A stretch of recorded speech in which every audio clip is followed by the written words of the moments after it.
Do you know there is an Indian company जिसका gross profit पिछले साल 1630 करोड़ रुपए था और इतना सारा ग्रॉस प्रॉफिट कमाने के लिए उन्होंने लोन लिया है जीरो। जैसे सऊदी में अरामको है, यूएस में एप्पल है, which is one of the highest profit making company of India, which every Indian is using almost every day.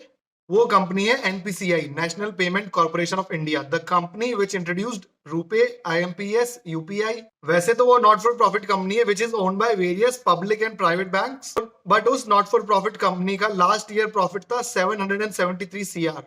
उस कंपनी का एबिटा मार्जिन देखा जाए तो it was 63.43% in the last year, which is extremely high because Apple का EBITDA margin है 33%। If you don't know what is EBITDA, I have done a video on EBITDA. You can check it out. Let's talk about some stats of UPI in India.